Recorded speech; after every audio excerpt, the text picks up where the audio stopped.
Today is March 13th, 2015. This is an update for this year for the garden that I'm going to do in Magnolia, Delaware. I didn't do very well last year to do anything. I don't know if anybody cares, but I know my parents enjoy the videos, so I'm going to do this. Right here, I'm showing you my potatoes that I just got yesterday. I got them from the Maine Potato Lady online, and I had requested a catalog. She had sent me, when I got the catalog, I looked through it, and I picked out a couple types of potatoes that I think I'd like to grow. I've never grown potatoes before. So, right now I'm going to chit them, or green sprout, according to the directions, which I received a very good beginner's guide to growing potatoes instructions from the Maine Potato Lady.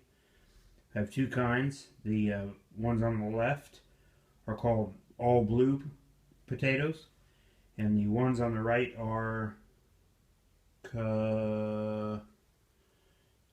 Titna, which when I looked it up, apparently that's a mountain in Maine. But anyhow, one of them's early potato, one of them's late. I don't remember which is which.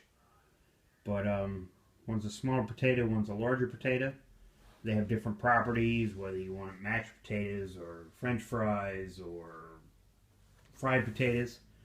But if you request our catalog, it's very thorough into telling you what the potato is, what its qualities are, and what's good for. Here's the labels that I got for them, and they came on the bags. I also ordered a bag of cover crop seeds that I'm going to attempt to plant in my raised beds this fall, and to create some organic matter for them in addition to the compost I'm going to add.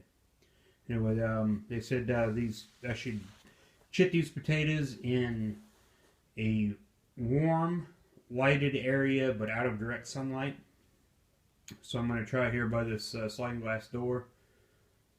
It will get some direct sunlight for a short amount of time through the day as the sun goes by, but I don't think it's going to be a big deal. I looked at some videos online about how to place them and all that stuff. So I'm not going to go through all that because you can find that also, but we'll see what happens. Let me show you what else I got going on. Here I have my homemade grow system that I have for certain seeds. I have on these two big trays in the back, there's some marigolds and some vincas, just some wildflowers. We're going to try a bunch of those. And all throughout the front here and up to the back, I've got peppers and tomatoes and a few herbs. I believe that majority of, I got about 4 or 5 peppers and 2 or 3 different tomatoes, and then some cilantro and some basil. I just did this on Sunday. Today's Friday.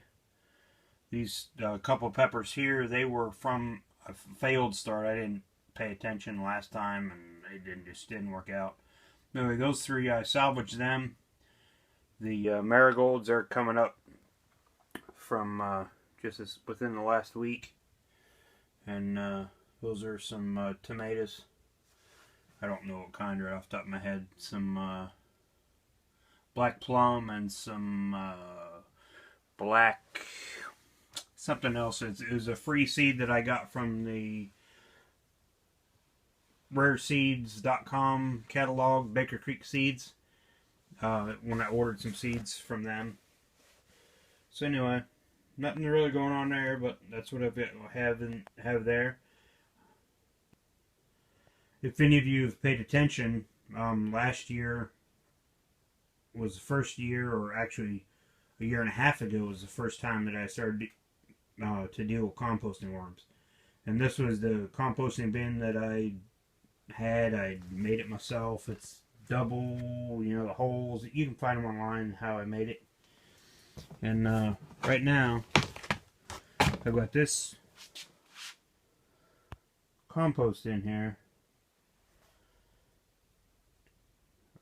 but it needs to be sifted. It's probably about a year old. I know there's still some worms in it. The reason that I have that there is I bought a worm factory. It's the original worm factory. I bought it online. I picked it up and I'm working with it. I think I like it a lot better because I can, if nothing else, I can have several layers of worms composting, and it doesn't seem as if there's so much waste. But yeah, there's pros and cons, I guess, but it's working out well. This first layer is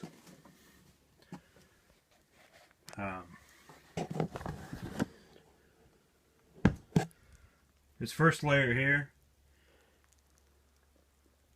or well, it's second actually. I've got worms in it and pumpkins, and as I go down, it's deeper. This first layer here is the majority of the castings that when I got this bin, I sorted this bin roughly. I didn't do it real fine.